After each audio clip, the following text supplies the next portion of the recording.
What's up, Fleek Squad? I'm your host, DeMarcus, aka GDX. What it do? I'm Dominic, aka D Young Promos. And this is the Young Brothers Presents Geeks on Fleek. Well, it's still the last day of San Diego Comic-Con 2015, but everybody knows Sunday is like the winding down day. Mm-hmm. So we're going to call this one the SDCC 2015 Hangover, because all this stuff that came out all this stuff that's coming out is SDCC centric. Yeah, so that's what it's all about today. Everything that popped off at San Diego Comic-Con 2015. There's a lot of stuff we want to talk about. Not so much a lot of stuff, but this was stuff that we're going to talk about at length. So let's roll into it. It's the usual Geeks on Fleek thing here. Yeah. So, first up, this was pretty big. The Walking Dead trailers. Now, two trailers for both shows. The main line. The main Walking Dead show, and then the new show set to drop in August, I think. Yep, August. Yeah, set to drop in August. Fear the Walking Dead. Not a great title to work in the connection, but okay. So. Let's talk about the regular Walking Dead trailer first.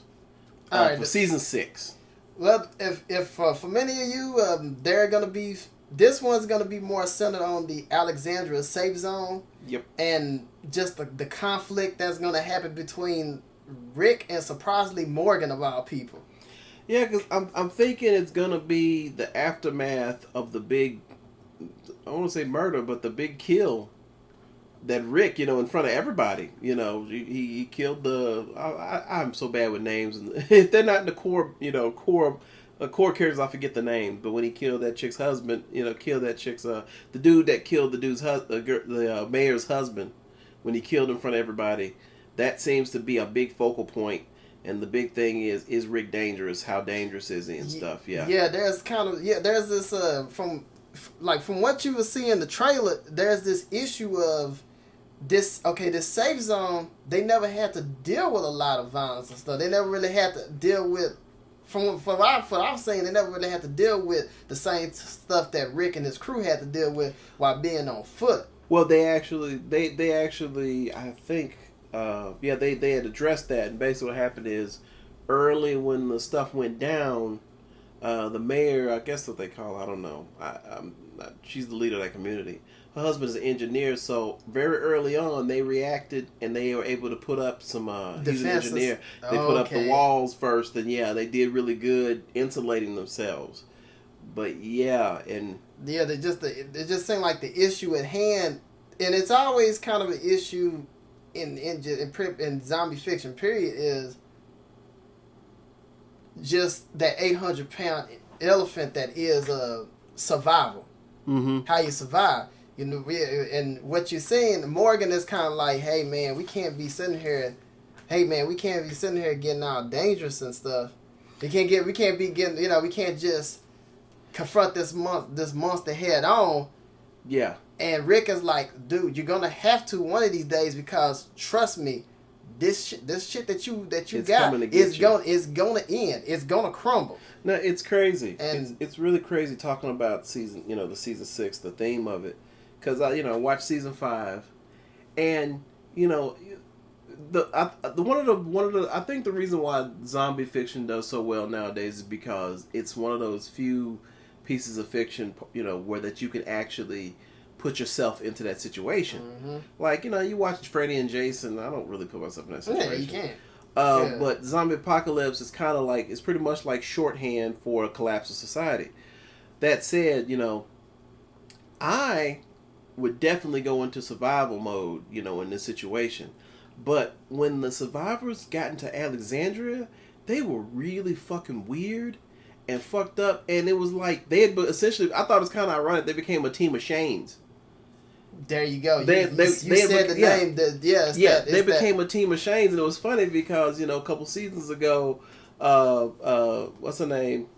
The chick that they just totally Andrea. Yeah. Andrea told Shane that you got to get some chill, boy. Yeah, and now you got a whole crew of survivors mm-hmm. that has no chill. They have whatsoever. no chill because they were quickly. They just they were freaking out, and I think that turned a lot of the the citizens, the inhabitants of Alexandria against them. And because they just got really weird, and you can kind of understand from their point of view because they met they've been through the shit. They met other people, mm-hmm. you know, and it never ended well. Yeah, you know what I'm saying? Fucking Terminus was just like them just coming out of Terminus. So they're like, we can't. They pretty much like we up around the club, fuck everybody. It's pretty much like that. I mean, there's no clubs, but you get the drift. And coming off of Terminus, and the church thing with the cannibals, I can see that, but it's almost like, look, somebody should like say, okay, man, we got to be cool about this and not like freak these people out because they're kind of uninitiated to this whole thing. We gotta, we gotta back up the importance, but you gotta be cool about it.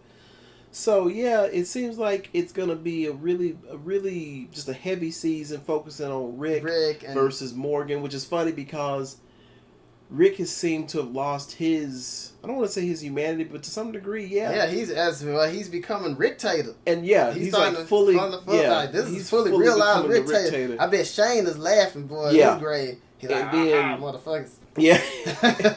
And then Morgan, Morgan, like everybody's saying, is he's become more zen. It's like, I guess after, being in that little town or whatever by himself and damn near losing his mind. He lost his mind for a while. After son died, I guess he found his happy place. So it's weird. It's very weird. And I was going to try to get into The Walking Dead being different from the source material at this point, but that's a dead horse. It's a foregone conclusion. It's obviously going to be different. I mean, hell, Morgan is alive. Yeah. And, and now he's a part of a central conflict. Yeah, because spoilers, in the comic book, Morgan is like dead around this point. Yeah, he is gone. And his character was just like, when his character came back, it wasn't even that cool, so that's weird. Alright, so that's Walking Dead Season 6. Definitely looks to be like a very intense, very strong season. Yeah, let's hope that they make every episode count. Yes, please. Because I hate those dead spots. Yeah, we don't want that deformed type shit again. We don't want you to be stretching stuff out. Because they'll do that. No turkey meeting, man. Yeah, they'll do that. Like, the season will get really good, and then episode 7, they have these weird side stories where they start talking to each other. Yeah, it's like some Attack on Titan shit right there. Like, I don't mind the side stories, but they're just so damn boring. Yeah, they really are. It's like, can you give us some action? Yeah. So, Fear the Walking Dead. Now that trailer, woo! Okay, the teasers leading up to it just kind of made me want to cry because since like 95, 97, I've had this idea about, basically I wanted to do what's being done with The Walking Dead now. I wanted to do a long form zombie fiction on TV. And I had this idea of basically showing people in everyday life and then how zombies come along and ruin it and, And it's funny, the first couple, and I'm not saying that they ripped me off. No, it's great minds think alike. Yeah. The first couple the first couple promos for Fear the Walking Dead weren't like that. They were just little teasers. Mm-hmm. But they piqued your interest really well. Yeah, because I mean, especially I think the one that got my interest was the mother that was messing with a car, and she wasn't even paying attention. You see her walking in the window like basically Harlem shaking up behind her. Like do the walk shake.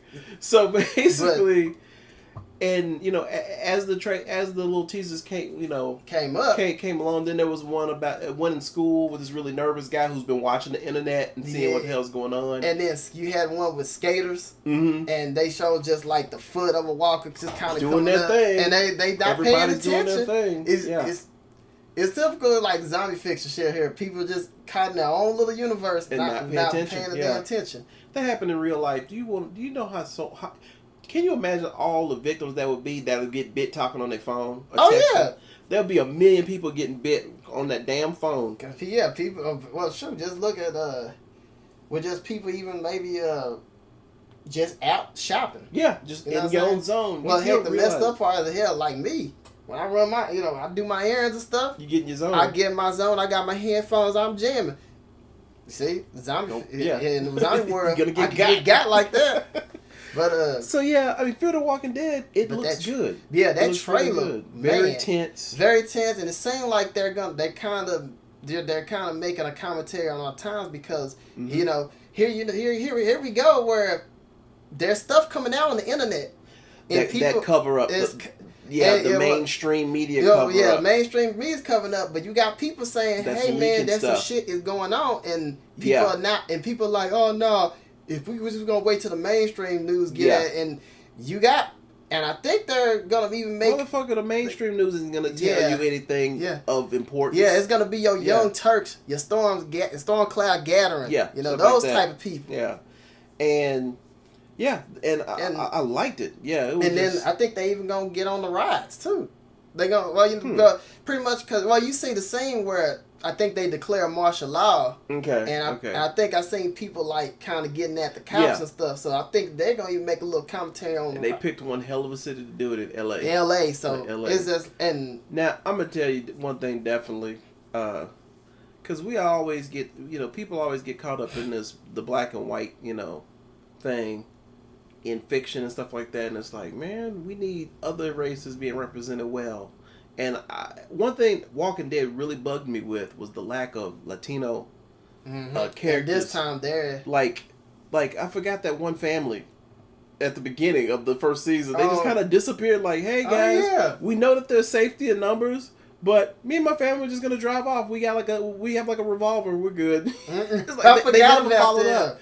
And then you had. Then you had that gang that was helping out the elderly, and that was cool, kind of subverted. But in that deleted scene, and I'm just going to count it as canon because we haven't heard anything from them ever again. It was revealed that the nursing home got overran. Damn. Because Daryl, Rick, and Glenn for some reason came back into the city, and they wanted to check them out and help them out and get them out of there. So so it's like, okay, so we need some more Latino characters because that punk ass lackey of the governor. Come on, man. Oh yeah, that dude. So that's kind of that's cool too. And but I just love how that trailer. I love how the trailer just build the chaos up. I ain't gonna seriously GDX. I'm like, man, they need to recut the trailer and put Kanye West's Monster on there. Like I'm gonna give a no go on that because I they've already ruined the trailer with Power for the Fantastic Four. Damn it. Make me want to watch that movie even less. But yeah, it's cool. I like this. It's funny because I thought that I wasn't going to be into this. I was the same way. But it seems like, thematic, theme-wise, style-wise, I can believe this takes place in the Walking Dead universe. And it's cool that they're actually trying to venture out, and do an original story. It's not tied to the books. It's not tied to the books. Truth be told, I really don't want to see these characters ever meet. Some people be like, I want to see these characters meet. Okay, you got to think, L.A. Walking Dead mostly takes place in the South. I don't know where they've managed to migrate up to at this point. But yeah, because there's going to be a lot of tricking. But I still think that they're pretty much in the South or very close to it. So... And it's been officially stated in Walking Dead canon that walkers outnumber people 5,000 to 1. Damn.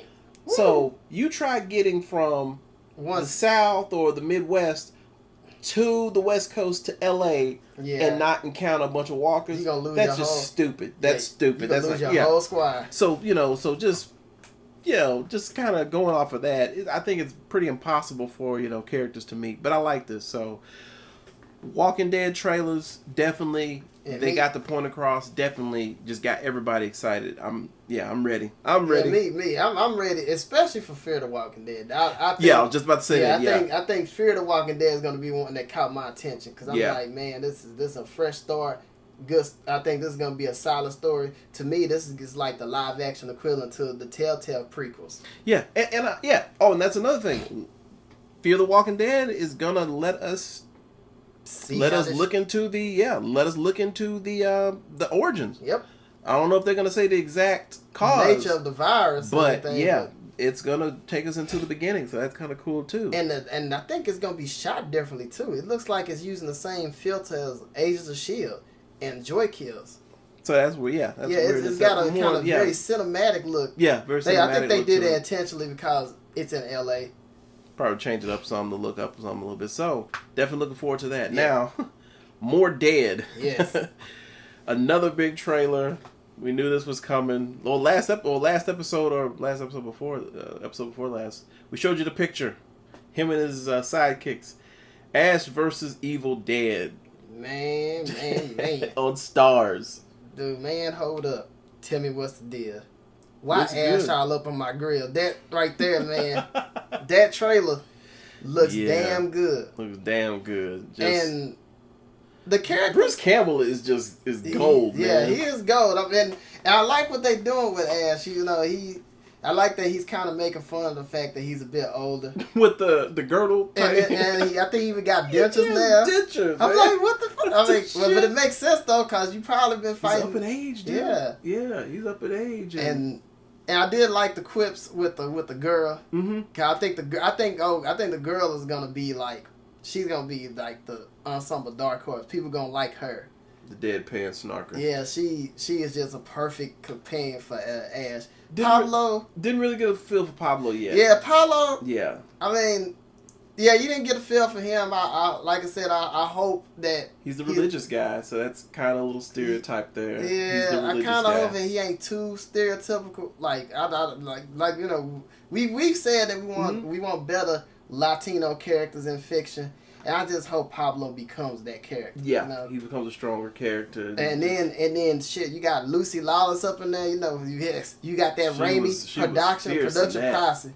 Yeah, she was that voice. I was like, please don't die in the first episode. Yeah, please don't. We ain't trying to have that Agents of S.H.I.E.L.D. fuckery that happen. Oh man, but it looks good. Yeah, the action, I love the action.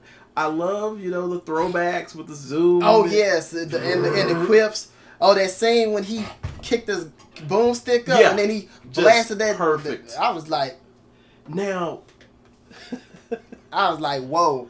And how good did that footage when they did that flashback look? Yeah, it looked like it was shot now. That was like, there's a part in the trailer, when they show a flashback from the first movie or maybe second movie. And it just looked really, really good. I'm like, damn, that must be like, a remastered version or something. And I'm just kind of curious. Like, I remember, like, in the trailer, he said he's gonna find somebody. He's looking for somebody with the magical words. I'm wondering if the old wise man gonna be in there. Like, somehow they gonna sneak him in, and heck, I maybe even sneak Sheila, his ex-love interest. Mm-hmm. Hopefully so. Yeah, it's just, I'm excited. I'm really excited. I mean, dude, like, I seen on my news feed. Man, most of my friends, a lot of my friends who's into that, a lot of my geek friends, they were so turned up on my it, man. body is ready. Yes. Like I ain't ready for Nintendo. My body is ready for this.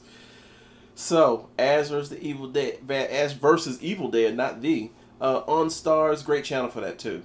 Yeah, great channel for that. So I just kind of hope that maybe Stars can maybe get along with Netflix again, so they can put that show, so we can have that on Netflix. Cause y'all know it would kill on Netflix. There's no way in hell Netflix or any of the other streaming services is gonna make a bid for this. That's like that's money on the table, man. That's gonna be like that's gonna be a huge. People gonna be chomping at the bit for that to be on the streaming services. So, Ash vs. the Evil Dead, we're still rolling on San Diego Comic-Con. We don't even have to set up these crazy transitions. This is just San Diego Comic-Con.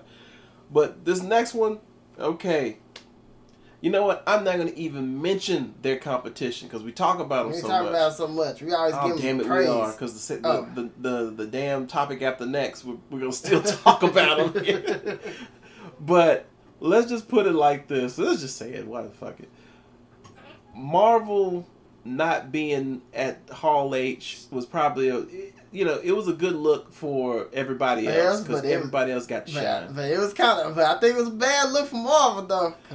I don't think so much it was bad, but I know now after. But Marvel's like, they like we ain't gonna leave Hall H again unless. Yeah, even with New York, even with the other shows, they like Marvel's like we're hurt, but we gonna next time we in that bitch. Yeah, like, okay. It's almost like Marvel was Marvel was seeing like, okay, what do you got, DC? Because this is your first time really putting a not non-Batman, but non-solo Batman movie. What you got? Yeah, what you got? And I'm gonna go ahead and say, man, DC, they killed it. They killed it with a lot of stuff. Okay, the DC TV stuff. DC TV, yeah. Let's start with the DC TV stuff. Because that stuff that was from DC TV. That was some real good stuff. Okay, the Arrow panel.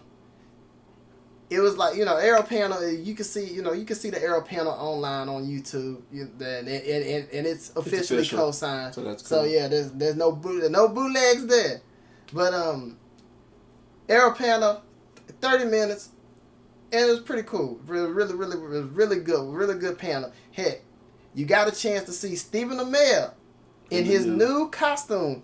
As Green Arrow. He's no longer Arrow anymore. He's Green Arrow. And he's Green Arrow. Yes, Green Arrow. And you would have thought that this dude, this fool right here was like cutting a promo on freaking Stardust. Because he was doing a promo for Arrow Season 4. He had the fans hyped. Selling people He was really selling people. I mean, people were simping for that outfit.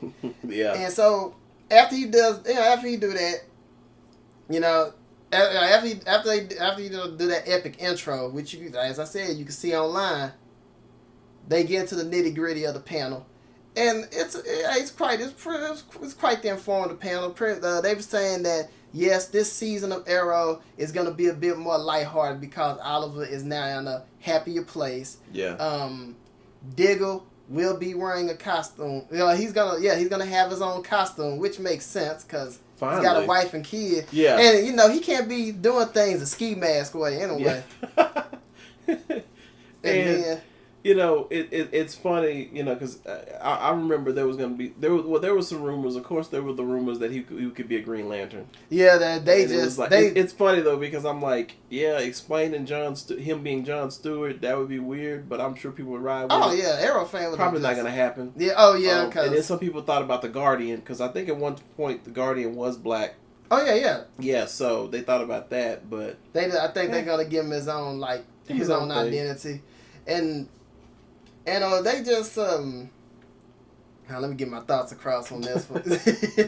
Well, like I said, they talked about the overall nature of the show. You even got a chance to just kind of see the cast. The cast how they vibe off each other. I love that cast. Yeah, they got. I can't hate them because I don't personally watch Arrow. I need to go back and watch it. It's just I don't know, and I love the dark action stuff, but just for some reason Arrow just really hadn't connected with me yet, despite the Flash crossovers and stuff. But it's not that I don't like the cast. I love the cast.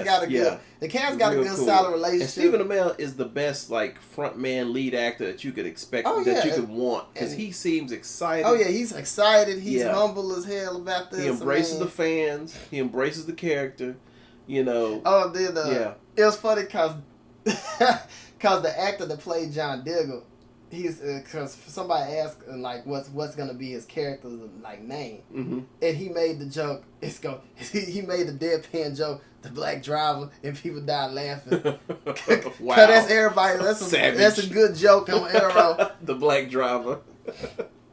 But when fans ask him questions, it was kind of just your basic stuff. It wasn't like some hard hitting stuff, but you could tell that they're really happy for this season. Hell, John Barrowman, he's definitely excited about being. This is a spoiler. Hopefully, the rest of the fam ain't around. But he's got a new. Let's just say that. Yeah, he's got himself a new position. And he got a ring on it too. So, I'm just gonna leave that for y'all, but great panel. And then another thing, big surprise. Yeah, they did say that a major Batman character is gonna be in there. Okay. Anarchy will be in Arrow, and then another because that's what Arrow's been doing. Arrow has been Batman Light on TV. I think that's another fucking reason why I can't completely ride with Arrow, because it's I know, take Arrow, give him all the Batman shit. Damn! Well, see, fans, look at that. It's for you fans who get mad at us about that Mo Marpo prophecy, shots got fired DC. So yeah, so you want to lead in the? You want to do Vixen? You want to do Vixen? No. I bet Cisco want to do it. So Vixen. Yeah, we say, and yeah, that was so we saw the Vixen trailer for San Diego Comic-Con. Now Vixen is going to be a miniseries, animated miniseries, on DC WB Seed. Yeah, CWC. CWC. And yeah, it's set in the Arrowverse because the actors they're playing all as the a character. actors reprise their voice. Yeah, they reprise their voices for this animated thing. Animation looks pretty much on par with the direct-to-video DC stuff. It's funny because the actress that plays, I can't even pronounce her name, but what's her name? Oh, I thought you were gonna say. Okay, I don't even know. I thought you got the name of like her identity, who plays Marie McCall. You know, the human identity. Of yeah, that chick. She was on the 4400, and she actually looks the part too. So, and I'm hoping that Vixen does well.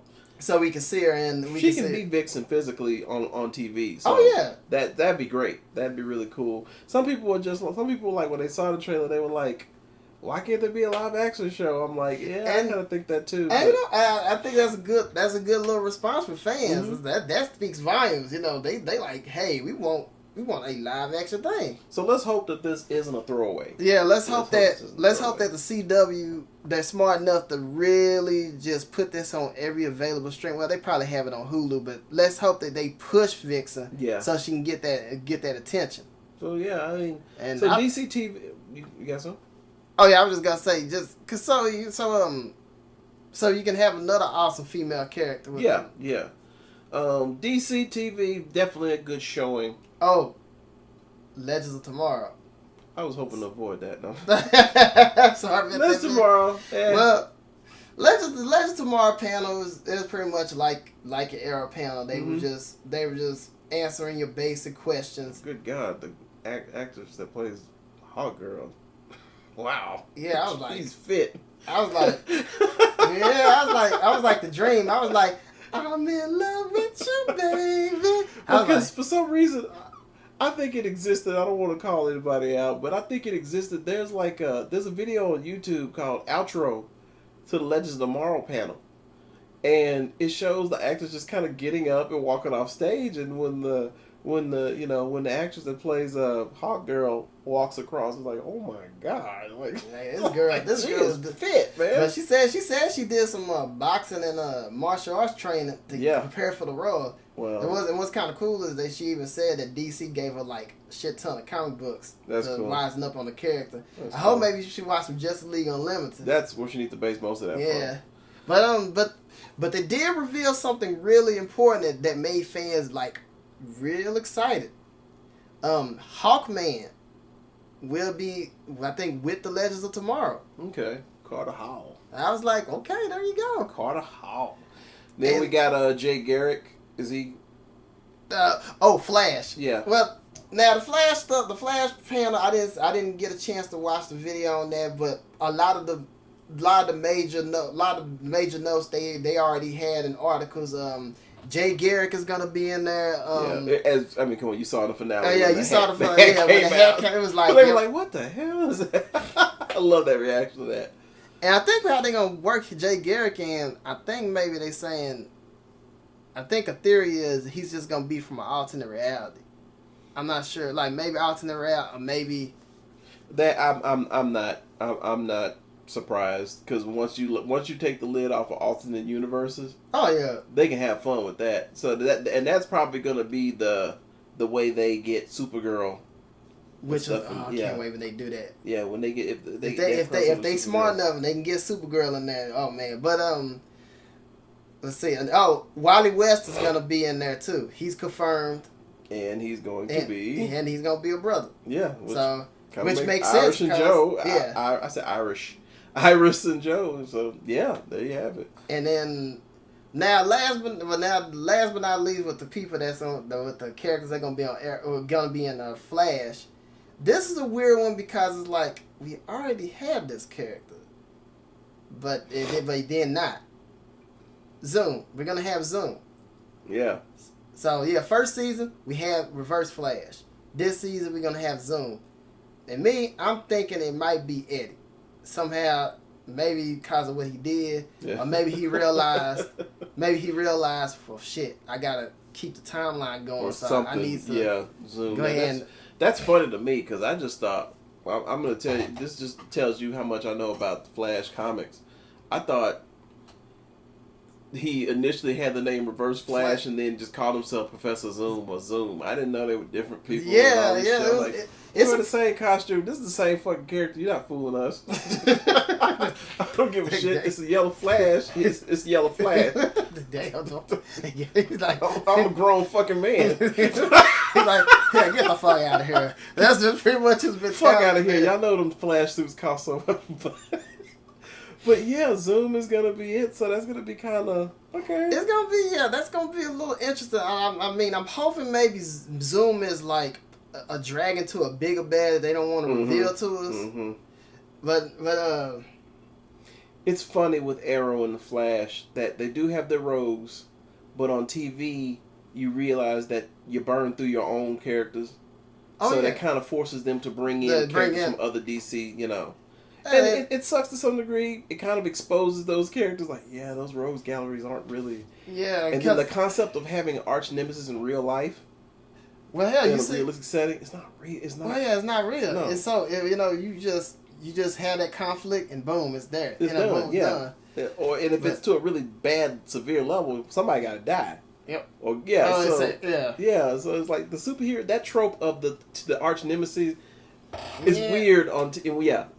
You see it in WWE. Yeah. You saying same people be fighting each other over and over again. But at least DC got the luxury of being able to pull from like their you know from their they have way more from their library. Yeah. So DC TV is doing their thing, man. And honestly, I think with DC TV, I think they're gonna kill it again. It's funny with this multiverse thing most likely coming up. It's gonna be funny. I think DC's gonna have their problems just like in the comics because you can just kind of see them going down the same path, just like Marvel is with movies. Like they're gonna eventually have their problems. DC, I think, is gonna have its issues with the continuity. Hopefully, hopefully it doesn't get too convoluted. Yeah, let's not get too timey-wimey with it. Because it might get weird. Because Superman's supposed to make a presence, have a little bit of a presence in Flash or whatever. If they cross up with Supergirl, it's weird. Well, the fucked up part, I think I just realized it. They still upholding that ridiculous ass embargo on Batman and Superman. Oh, okay. But who knows? Who knows though? Depending, and fans, seriously, if you want Supergirl to be part of Arrow. And hey, like we said earlier, the first season of Flash kind of established they could do a reboot of sorts, and it would not affect anything. Yeah. But I'm pretty much excited for DC TV. I think they did that thing. I mean, Flash. Arrow's had its fan base, but Flash has really done lots to expand it and. Yeah. So, enough for DC TV. Next up, real quick one. Still DC. Crossover was announced between IDW and DC Comics. We've got Batman / Teenage Mutant Ninja Turtles. The crossover I did not ask for, but I have learned over time that sometimes the crossovers that you did not ask for usually are the best ones. Pretty good, come on, you got Star Trek, X-Men. The first one was really good. The second was pretty solid. A lot of people talk shit about it. Archie, Predator. That has just been making my jaw drop left and right. Good crossover. You've got so many of them. And then, I hate to throw IDW under the bus, but damn. IDW. They pick up properties like nothing. Mm-hmm. Yeah, they got G.I. Joe, Transformers, Star Trek, Doctor Who. I'm not sure. Doctor Who. They had Doctor Who. Now they went back to Titan. My thing, IDW.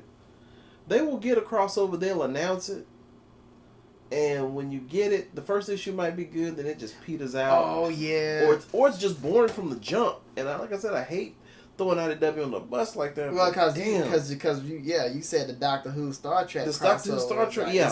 It started off nice, and then it was just like you don't see that many people talking about that one. Mm-hmm. So Batman TMNT is kind of cool. I mean, I don't suspect we'll have like Batman really tripping out on them killing people because they don't really do that so much. They don't kill people. You more likely in most crossovers you're gonna see Batman and Turtles like square up. It's gotta happen. Yeah, and hopefully they don't nerf the Turtles and overpower Batman to say that Batman can defeat all four of them. That makes them look bad. But at the same time, I really want to see the Batman family involved. Now we know 2 meetings that are just gonna be like epic. Is Batman and Casey Jones? But man, that'll be funny to see where that goes. That gonna be a nice one. I'm sure they're gonna have an antagonistic relationship. Oh yeah, Casey Jones he's a psycho. Yeah, he's a psycho, and I think and Casey will kill somebody with them damn bludgeon them to death. But the big one is, they're gonna have it: Batman facing off against Shredder. That's gonna be y'all better visually that should look good. Yeah, and they haven't really released much. They really haven't given a plot. They just only showed a picture. Yeah, 2 pieces of them. About 2 or 3 pieces of art. Very well drawn. Crazy how it's colored. It looks like it's colored with like color pencil marker. It doesn't seem like it's normal. Yeah. Well, it has a very. I think they're trying to achieve a grimy look. A grimy look to it or whatever. It's a weird visual too. It really is a weird visual. But good God, man, TMNT has crossed over with a lot of stuff. Savage Dragon. Took the word of that. Then Ghostbusters. Power Rangers on TV. Power Rangers on TV. X-Files. Yeah, X-Files indirectly with IDW. Yeah, they did that big. So that big 4-way, but it didn't work out too well. So yeah, Batman TMNT, interesting idea for a comic. I never asked for, but I'm open to see what it's all about. Yeah, I'm gonna make a quick prediction. I bet some of the villains they're gonna have, it's either gonna be maybe Joker, Killer Croc. Joker, Killer Croc, maybe Bane. Yeah. Any villain that has some type of mutation. Hell, I'll even go as far as to say, they probably have the Turtles. They probably have them fighting the League of Assassins. Yeah, Clayface would be interesting. I think he's coming to New York. That always threw me for a loop. That always threw me for a loop when Batman has a crossover and he's going to New York, and it's like Gotham is so much like New York. But yeah, someone had explained that Gotham is another city and not New York. So yep, Batman TNT. So yeah, TMNT. So the next 2, we're still with WBDC, man. This what I would say. Okay, well technically we're not supposed to have seen it already because this is the bootleg. So yeah, it's the bootleg trailer. Oh yeah, it's the bootleg, and we can't put any pictures up from screen captures of the bootleg because we don't want to get dinged. Yeah, so that's bad enough. But curiosity got the best of us, and we watched the Suicide Squad bootleg trailer. If you don't want to be spoiled, you know what you need to do. You know what you need to do. Don't get me on a rant about spoilers. Yeah. I've had wars with people on Facebook, and it's funny. A lot of my friends on Facebook are like, well, we need to put like 15 spoilers and do this and that, and I can't do. And I'm just like, I don't want to be a dick about it, but at the same time, I'm just like, I don't care what anybody says. The internet talks about spoilers and shit. You just have some damn self-control. Yeah, if somebody got a disclaimer, don't look. Yeah, and if you spoil yourself, don't get mad about it. Don't get mad at somebody posting up. People gonna naturally do that. That's what the internet. That's what the internet is for. And social media talks about what's trending. So yeah, and so please, I know that little rant about spoilers, but please, if you don't want to hear it because it it hasn't been released officially, don't spoil yourself. And if you spoil yourself and you get mad, you need to change your last name to Nestle's because you're gonna be perpetually crunchy. So, Suicide Squad bootleg trailer. It looks pretty good. Overall, it looks pretty good. It's kind of like a little low key little deal. Yeah, it was a decent trailer. I mean, really with the bootleg trailer. I mean, what you said about it, it gave you a good reaction of the crowd. What they were excited about. Yeah, And that's what that to some degree, that's why I like watching bootleg trailers. You know, that some fan captured on the iPhone or whatever. Because that initial trailer, you don't really get to hear the reaction. But yeah, in the official trailer. But in that bootleg, you get to hear the crowd's reaction. That's kind of cool. So, a certain star, big name, who gets paid $20 million a flick, probably had a little shot to the ego. Because Will Smith, you know, they showed him when he first appeared on screen as Deadshot. His was kind of like a, yeah. You heard a little section that probably hasn't seen After Earth yet. Yeah, they're like, yay, Will Smith, Big Willie style, get jiggy with it. And then everybody in the audience like, hey, shut the fuck up. Yeah, because that shit could quiet down quick. And then they let him do the title drop. Yeah, so we're some kind of Suicide Squad. And yeah, I was like, great. And then there was the tagline, and they got to take that shit back to the drawing board. Yeah, they said justice has a bad side. That's it. I was like, wah wah. Justice has a bad side. Like, really? Okay, like, whatever. Wow. Now the biggest applause obviously was like for Harley. Yeah, everybody loved. Everybody was feeling Harley, and I couldn't really see what was going on. So but and he could hardly see. Yeah. Good God. Yes. I had to go for that easy one. That low hanging fruit was looking good. And she was like, I guess. I think she was like, what she do? She was hanging upside down, just being kind of weird. Yeah, she was like, it was like some fetishy shit going on. Yeah, it was weird. I was like, I think they got somebody from the armory to come out there. And so then the big reveal at the end was the Joker, and he still tatted up. He still looked tatted up. He's like it's young Jeezy, baby. Yeah, the gold teeth. Oh yeah, but people popped. Yeah, they popped. They cheered for him. The people cheered for him. Yeah, he did. It seemed like Leto seemed like he's got. I think he maybe looked at the cartoon or something because that voice sounded a little bit. Mm-hmm. He sounded like he was kind of dipping into the animated series. No, Heath Ledger. Yeah, the voice is kind of the nasally thing. That's kind of a weird thing. So yeah, Suicide Squad. Can't wait to see the official one. Can't wait to see the official to see if my opinion changes a little bit. Because it was more kind of like a mess type thing with that. Yeah. It wasn't good. No, it wasn't terrible. Yeah, Amanda Waller. Yeah, Amanda Waller though. Damn. That's awesome. Yeah, Waller boy. Yeah, I'm looking forward to seeing her. It's like, I get people to act against their best interests. I was like, damn, I like that. Like, yes, Amanda Waller. So, that was the bootleg trailer, but that wasn't the trailer. That wasn't the trailer that had people talking. No.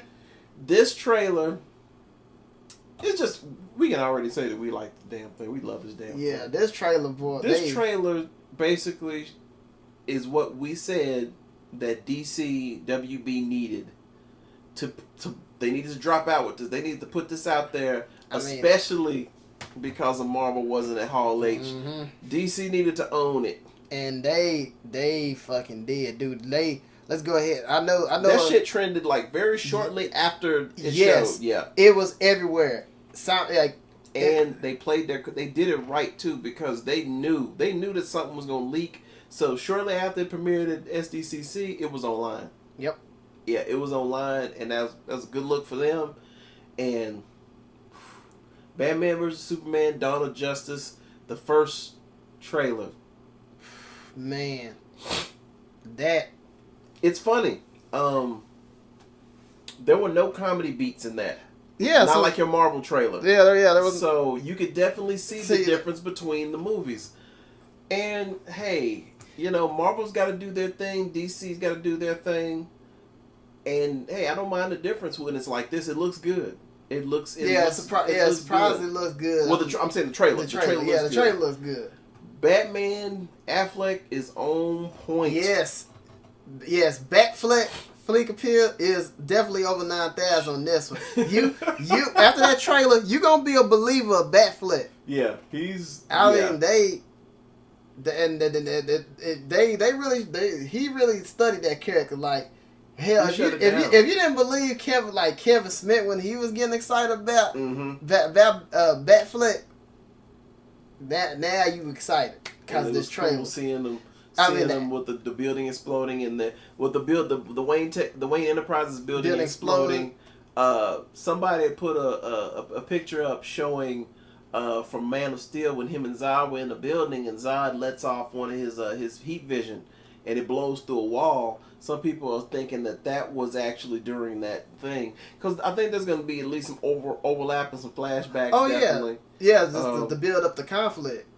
It's funny seeing this trailer. Was almost the equivalent, or costume wise for Superman, it was the equivalent of me seeing Amazing Spider-Man 2 and seeing the original Spider-Man costume in play. They finally they lightened him up. Now he truly looks like Superman. Yeah, it's still a little darker red, but it's not fucking maroon. Yeah, it's not. It's straight maroon. It's not on some Superman Returns bullshit. Yes. Sorry, Brandon.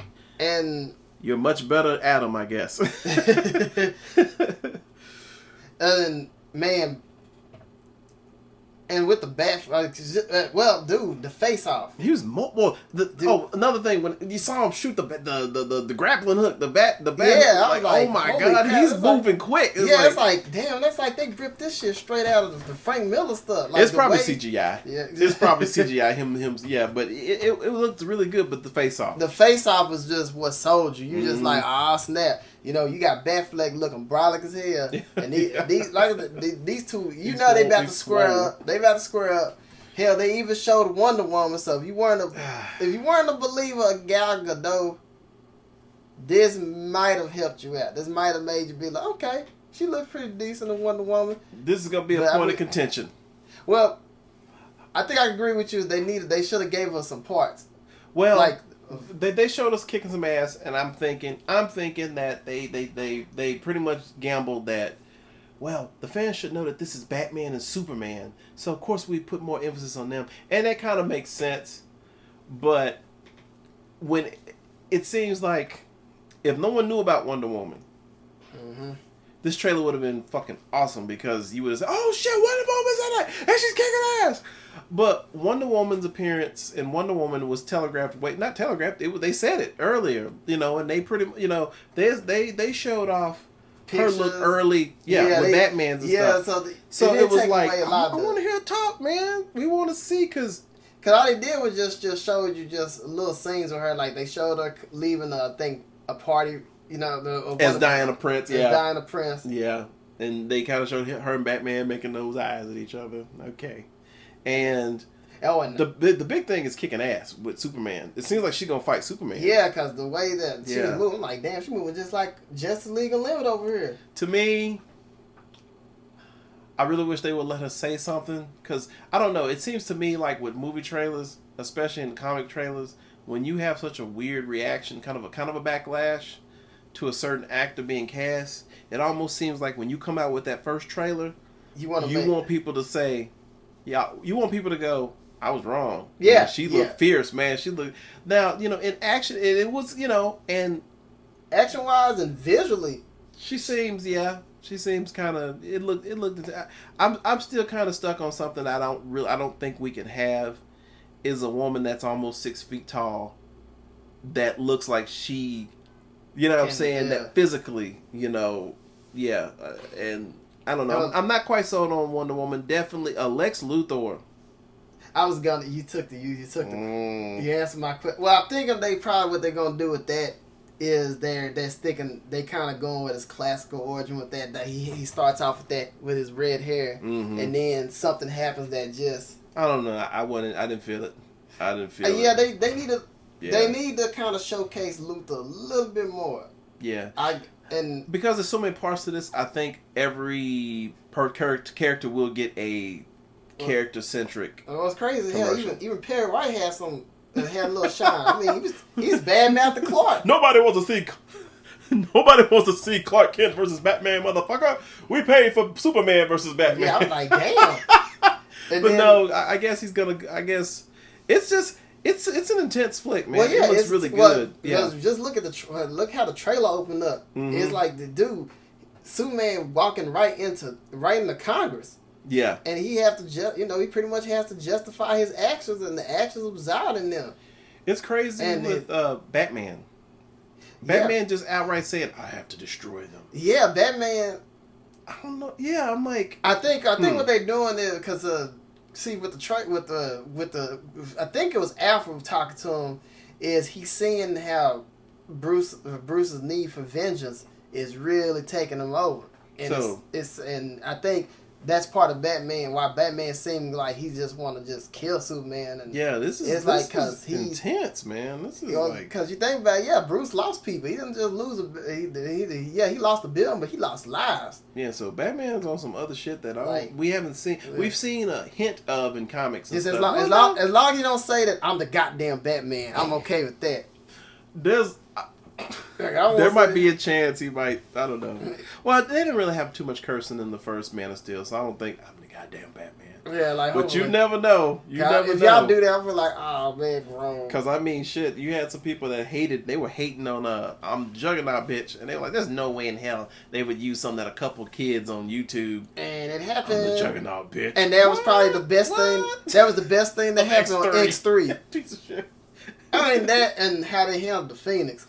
So yeah, so Batman vs Superman, Dawn of Justice trailer, it definitely did what it set out to achieve. I bet Marvel after seeing that trailer, they was like, man. Well, it's funny because at the end of Avengers, the Avengers trailer, the common thing was that somebody put out there that DC's offices are on suicide watch. Because, Avengers, when that first hit, that was... I bet there was...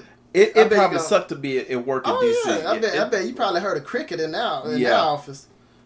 And so... But this one, it's funny. As good as Dawn of Justice trailer was, you just can't get past the fact that Marvel been doing this longer. Yeah. And Marvel is established, and I don't see them killing... I don't see DC putting DC's Marvel stuff, putting them out.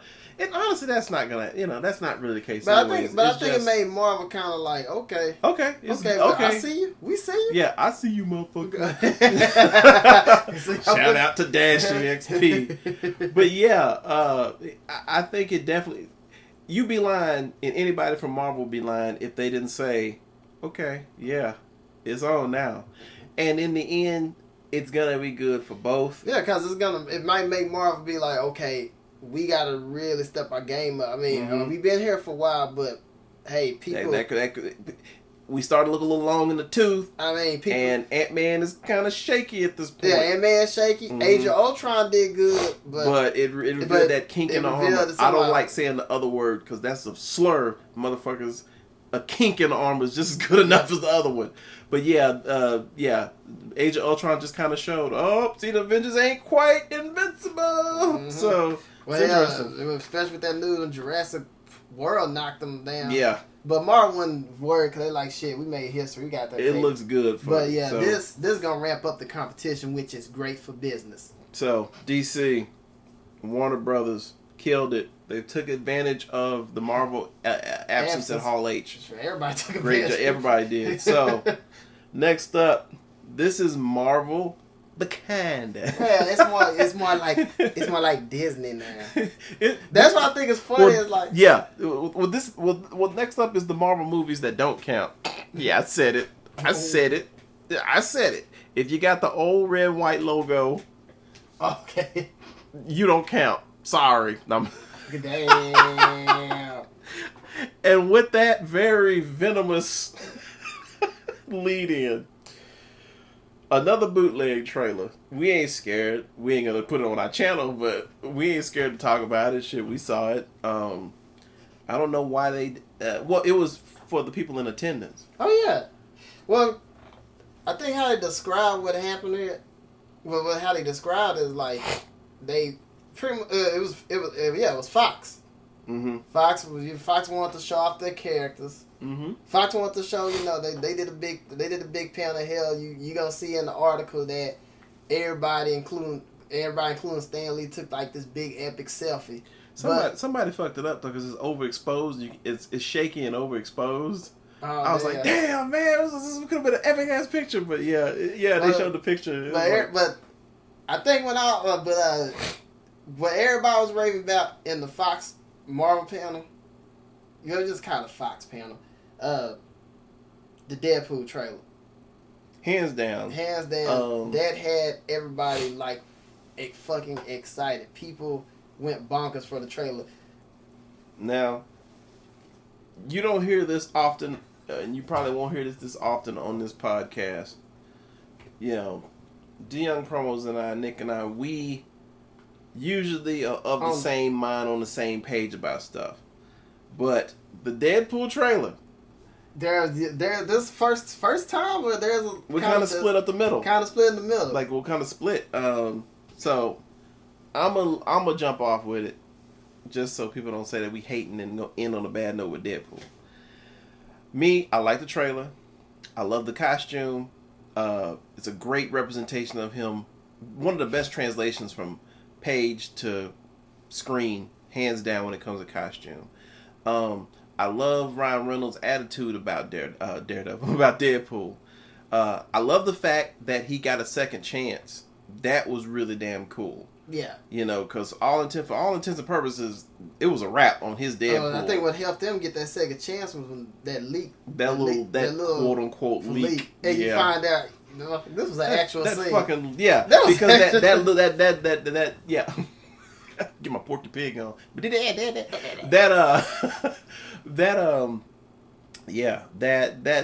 little CGI bit that we saw, it was part of that trailer. So it's like, you bastards. Y'all knew what y'all was doing. But man, you know, hey, that's all in viral marketing, and that's what, you know, that's what got people going crazy for it. Okay. Overall, I didn't like it. People are like, what? First off, it's what lies with the character. I think Deadpool is a okay character. I think he's a cool character. He's really taken people. He's really just seized people's imaginations. People have really gravitated towards him and stuff, and that's cool. But to me, Deadpool's kind of a one-note kind of character. I guess it depends on who writes him, but overall, I just can't. I'm not like into Daredevil like that. It'll probably take Deadpool like that.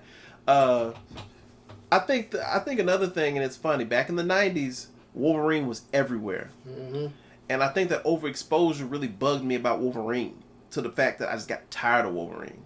You know, like, oh, okay, Wolverine. Just like when the X-Men movies came out, I was like, oh, everybody's talking about Wolverine, like he's the most important thing, you know, because he was so important in the casting. I was tired of Wolverine because he was everywhere, and I think that's me with Deadpool too. I'm like, everybody's in the Deadpool, and I'm not. It's not that hipster shit that, you know, when it's cool, that's when it's not cool. You know, it's for hipsters.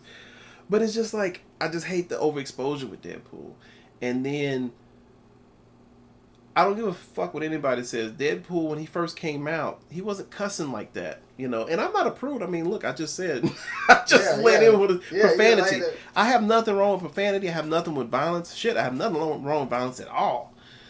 The violence with Deadpool, I think, will be cool because that's in line with him. That's in line with the character. Yeah. The cursing and the foul mouth, that really came about relatively recently, in my opinion. Well, yeah, it's probably the moment when Marvel lost that Comics Code thing, and then they realized they let the lid off. They blew the lid off. Go 0 to 100 with with Deadpool. And it's funny because the violence is, you know, I'm cool with the violence, but yeah, you know, and spoilers for anybody that don't want to hear it, but you know, Colossus makes a guest appearance in the movie, and he was in the trailer. I think he's more brolic than ever. Yeah, he's huge. I was like, damn. CGI has gotten better. What a difference 10 years makes. So Colossus slams him up against a wall, a car door, a car or whatever, and he goes, you chrome-plated cock gobbler.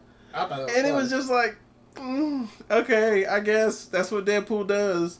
So I guess that's what Deadpool. Maybe I think it's just. I could sit here and go on and on. I think it's just a preference thing. Well, Because I think maybe for you is the hype. It's the hype, a lot of hype that's built, and it's a lot of hype over this character. It's like, y'all are acting like this is the second coming, y'all. Enjoy it, but y'all are making this thing up to be well, it's like Avengers 2. Because I was turned up about Avengers 2, like, oh shit, Avengers 2 is gonna be crazy. It's good. It's alright. It's pretty good. I mean, if you had Charles Barkley here, he'd probably be like, well, it ain't terrible. It ain't terrible. We got a lot of superheroes here. I don't even know. That's more like a drunk Kermit. But yeah, I mean, I wasn't, hey, it's cool, and ultimately, it's cool that such a high profile character gets in on a R-rated movie done, as far as I'm concerned, because it's been years since Blade. And I'm thinking that's that's the case. I think for Fox, they're like, man, we can kind of. I think Deadpool is gonna be a celebration of we can now do a harder R superhero flick. Well, and that's the thing too. Not just for the benefit of Deadpool, because honestly, the rest of the Marvel universe can't get this treatment. Punisher, that he's gonna be a TV character now, unless unless they say, man, we can spin off to a movie now. Yeah. But I honestly don't think there's a chance for an R-rated Wolverine movie. I don't think so. But all those comic books that were R-rated, like the indies, especially from the indies, that Hollywood was afraid to touch unless... This might make people more willing to mess with them because, now... R-rated superheroes at that. I think that's the big... Because there have been R-rated movies based on R-rated comics. They were dramas or crime. Yeah, well, yeah. They weren't super... For some reason... Yeah, well, hell, there was Watchmen, but they didn't get the love it got. It didn't get the attention it needed. It was an R-rated movie. Yeah, well, R-rated movie. Because when you're trying to do R-rated superheroes, I think there's some kind of disconnect, especially with American audiences. Well, yeah. Well, superheroes are generally for kids, and then when you make it R-rated, it's that shit with cartoons. That same fucking mentality. I think that's the problem. And because Wanted, that was the deconstruction of the comic book thing. By the time it made it to a film, they were like, "Oh, we got to get the superheroes out." That was like a busted. Okay, never mind then. So, but no, I will say it's a good trailer. The music in there is funny as shit. Yeah, but that was funny. I think, it's funny. I think they was doing almost a weird take that to like Guardians. Mm-hmm. They was like, what, we gonna use 90s hip hop. I mean, because they had Salt and Pepper Shoot. And then they had X Gonna Give It To You. That was funny. I bet sales of those singles gonna be rising up on Billboard. Yeah. But I think I'll come around once I think I'll come around once I see the official trailer.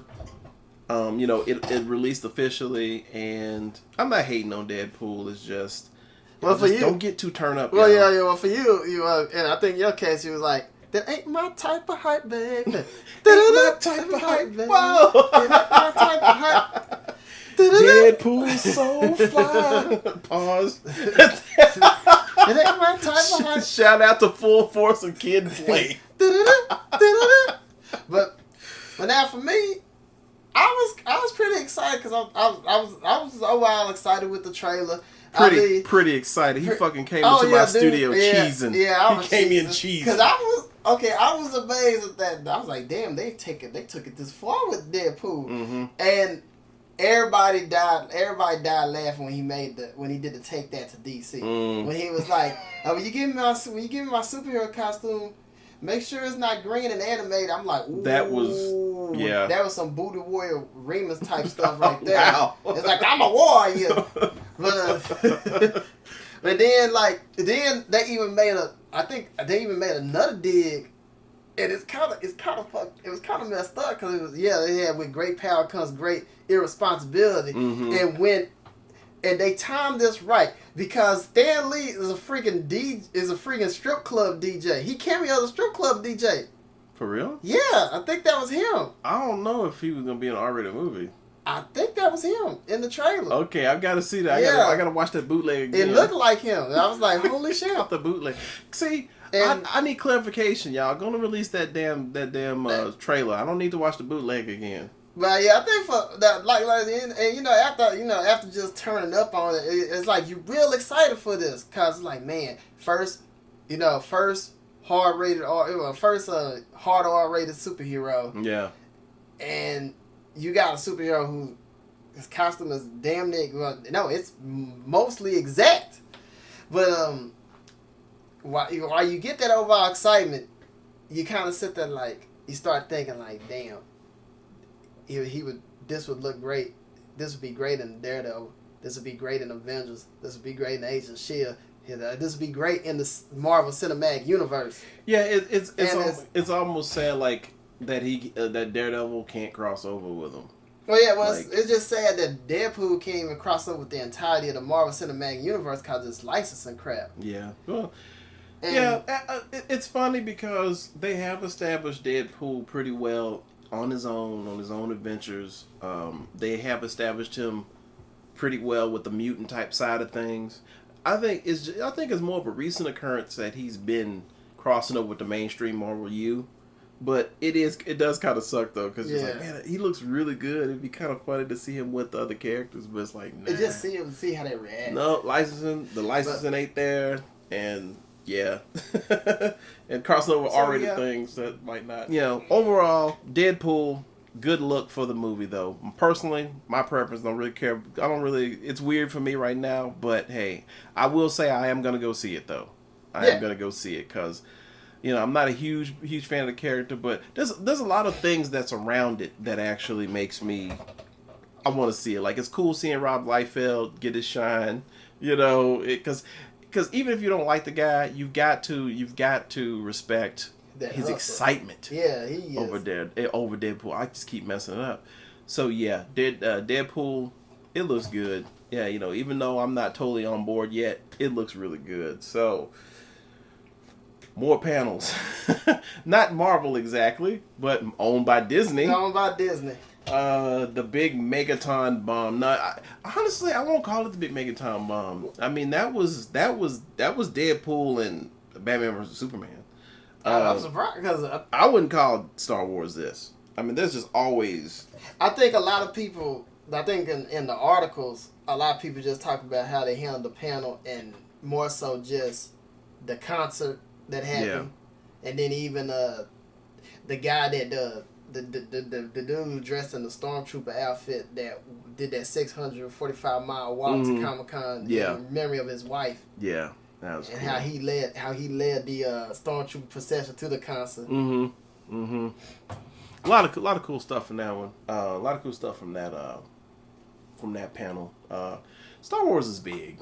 You know, it's funny because it seems like Disney, they pull back with Marvel so they could just unleash with Star Wars. Like I thought they would.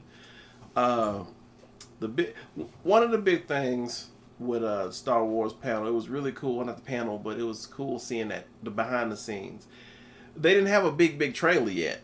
Yeah, they didn't have a huge trailer, but they just had that little promo. They had a little promo, and to somebody who was dying to see the next trailer, they might be disappointed, but I think everybody got it, what they were trying to do.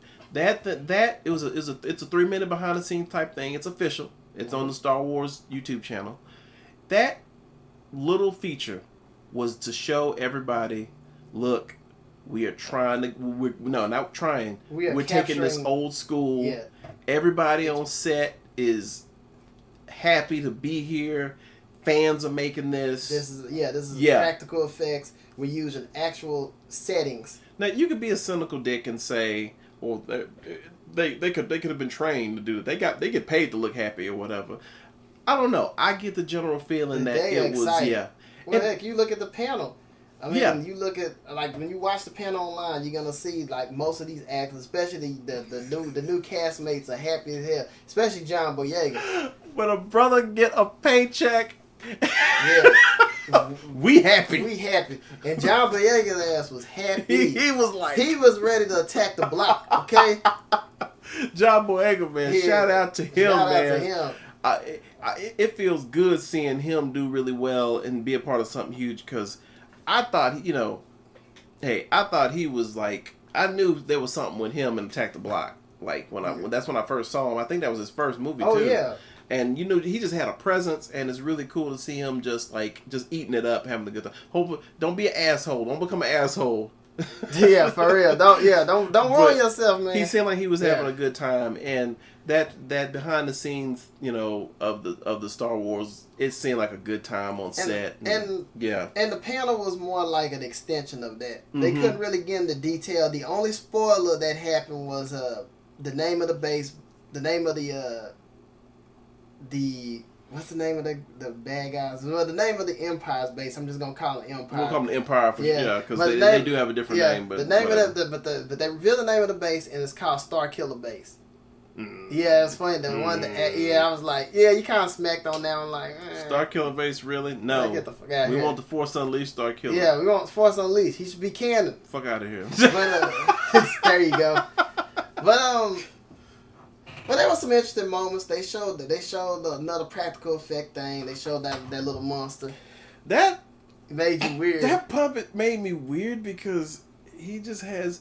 I'm not gonna get into no big racial thing, but that damn thing that they had come out. First of all, he was a weird monster, just weird to me.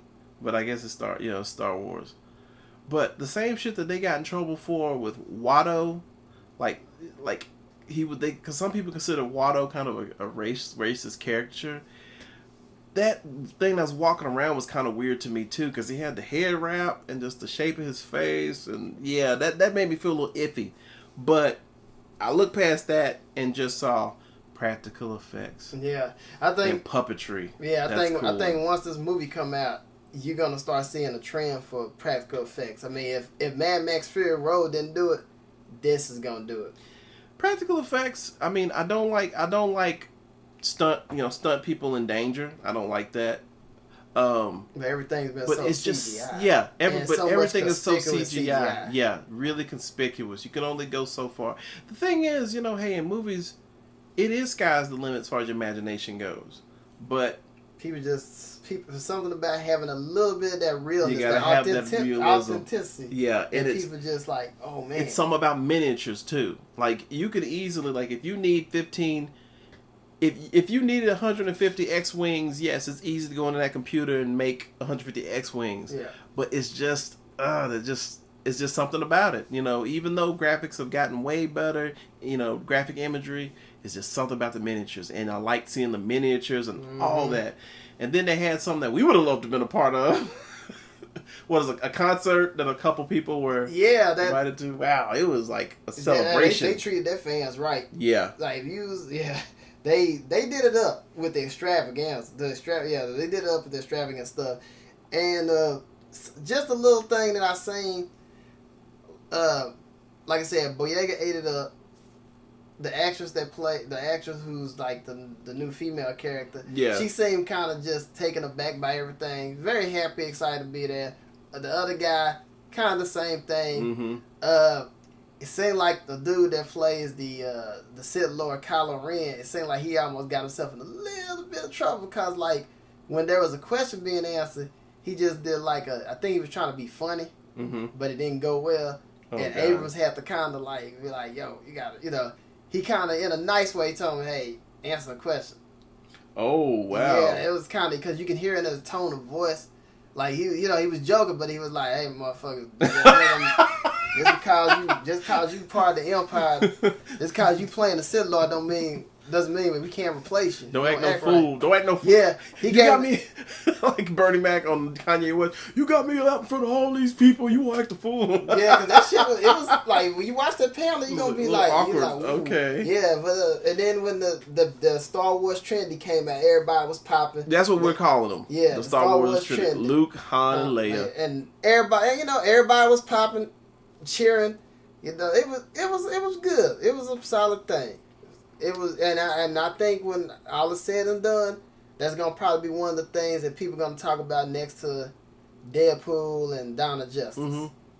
So I would say clearly those are the huge winners. Yeah, those are gonna be the winners. Huge winners, and that was the huge moments. Overall, Comic-Con, man. Okay, well, first thought, it would have been nice to have been there, but but I don't want to put. It's expensive. Yeah, it's expensive, and it's funny. Because the general consensus was much better show than it was last year. Yes. Because last year you just had I saw professional cosplayers and everybody, a lot of people alike were just like, it's too big, it's gotten too big, it's too Hollywood, and it got too mainstream. It got too mainstream, wrapped up in its popularity. Yeah, it seemed like it got for the most part, it seemed like Comic-Con got stuck up its own ass. But this time around, it's funny because this might have a backlash because things went relatively smoothly this year. Now everybody gonna be like, "Yeah, I'm gonna go to the next one." If they said 2015 was good, let's go back 2016. It's gonna be a vicious cycle. It's gonna be they're gonna be like Mr. Horse from Ren and Stimpy. No sir, I don't like it. No sir, I don't like it this time. Or it's gonna end up like the Star Trek movies. Just go to the odd ones. You know what I'm saying? 2015, okay. 2016 is gonna be full again. Don't go. 2017, okay, we can go with that one. So yeah, people said it was a lot better in that respect. A lot of big cosplayers, I'm not going to name them, but they said they couldn't afford to get out there. Oh, yeah, it was a lot of them said that. Yeah, I'm just thinking, your different cons, there's different, with your different cons, there's different things that are going to have emphasis on them. At Dragon Con, it's all about the cosplay. It's all about the cosplay. And your smaller cons too, because you have your booths, you can sell your stuff, your merchandise and all that. San Diego Comic-Con, booth prices are too high. And that's pretty much for movie and television and animation anyway. It's become that way. I have looked, when we're talking about just booth prices and stuff and, cosplayers having to buy tables. A couple of years ago, 2010, 2011, partner and I, we wanted to debut a comic book, and we were actually doing a comic book with a wrestler. I'm not going to name this person because that whole situation did not end well. But so I got access to a lot of Comic-Con stuff, and holy shit, man, we tried to make it work. We were damn near not going to be eaten. Yeah, the struggle it's was definitely expensive. Gonna be real. So if you're a cosplayer that any mom and pop or any kind of independent, it's really hard to clear that the price of the booth and then travel out there and then the storage of all the stuff, and it's pretty Even one of the geeks I follow, one of my Facebook friends, Henshin Justice, he just opted to go to this class reunion. It's expensive. Yeah, that's kind of the downside of it. But it's funny. Everybody can say what they want. San Diego Comic-Con is still the biggest show of them all. It's Comic-Con WrestleMania. Yeah, there you go. But it's cool that they addressed some of the issues that they had. As a collector, though.